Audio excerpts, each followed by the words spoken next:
जय श्री राम। आज हम जानेंगे कि रामायण से एक महिला पात्र इतनी गुमनाम क्यों है। वह महिला कौन थी, उसका राम और राम के भाइयों और राजा दशरथ के परिवार से क्या रिश्ता था, उस महिला का नाम क्या था और वह किसकी पत्नी थी।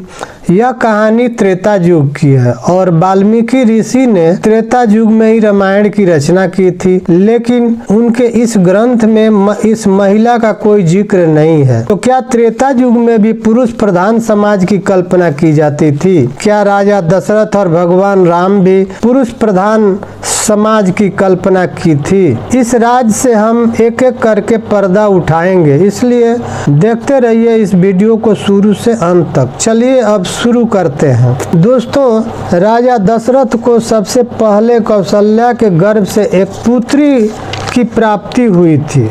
उस पुत्री का नाम शांता रखा गया। इस प्रकार शांता भगवान राम, भरत, लक्ष्मण, शत्रुघ्न की बड़ी बहन और राजा दशरथ की बेटी हुई। शांता स्वभाव से वास्तव में बड़ी शांत थी। वह बहुत सुंदर थी। शांता जीवन के हर कला में माहिर थी, निपुण थी। वह बचपन में ही वेदों, कला, शिल्प कला तथा युद्ध कला के अलावे शास्त्र से लेकर पाक कला तक में निपुण थी।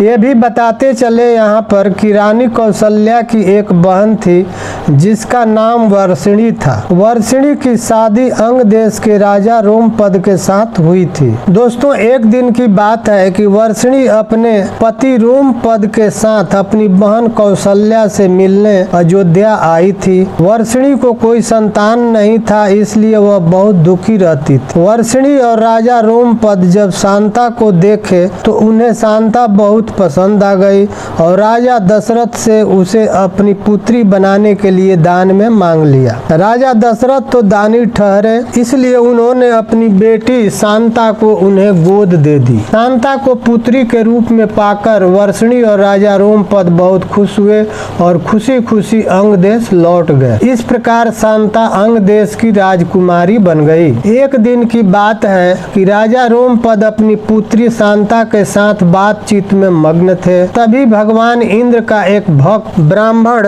उनके दरवाजे पर आता है और बरसात में खेतों की जुताई बुआई के लिए राज दरबार से कुछ मदद की। ब्राह्मण ने राजा रोमपद से कहा कि वर्षा के दिनों में खेतों की जुताई में राज दरबार की ओर से कुछ मदद चाहिए, लेकिन राजा रोमपद शांता के साथ बातचीत में इस प्रकार से मग्न थे कि ब्राह्मण की बात नहीं सुन पाए। इस कारण वह ब्राह्मण बहुत दुखी हुआ और वह राजा रोमपद का राज्य छोड़कर चला गया। भगवान इंद्र अपने भक्त को दुखी देखकर राजा रोमपद पर बहुत क्रोधित हुए और वर्षा उस वर्ष में बहुत कम हुआ। इस कारण से सारे फसल पेड़ पौधे सूखने लगे। अभी संकट से निपटारा के लिए राजा रोमपद ऋष्यशृंग ऋषि के आश्रम पहुँचे। वहाँ जा करके उन्होंने इस संकट से उपाय के लिए ऋष्यशृंगी से परामर्श की।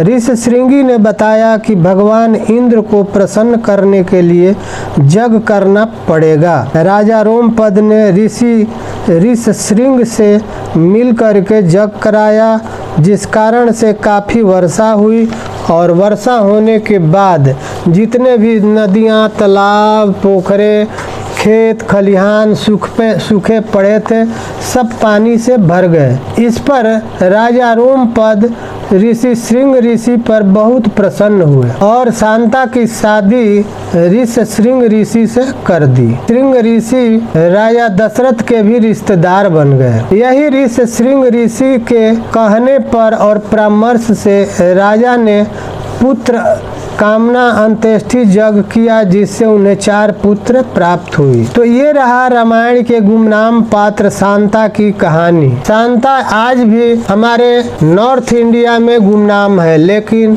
साउथ इंडिया में इसकी देवी के रूप में पूजा जाता है और इसका महत्व मंदिरों में खूब धूमधाम से मनाया जाता है। खास करके दशहरा के त्यौहार के दौरान इसे बहुत धूमधाम से पूजा पाठ की जाती है और महोत्सव मनाया जाता है। तो ये रहा शांता की कहानी और उसकी जीवनी। दोस्तों आज के वीडियो में बस यहीं पर। आप कमेंट करके बताइएगा ये जानकारी आपको कैसी लगी, क्या आप इसके बारे में पहले से जानते थे और नहीं जानते थे तो आपको कितनी जानकारी मिली। आज के वीडियो में बस यहीं पर, फिर मिलते हैं अगले वीडियो में। तब तक के लिए आपको बहुत बहुत धन्यवाद। जय हिंद, जय श्री राम।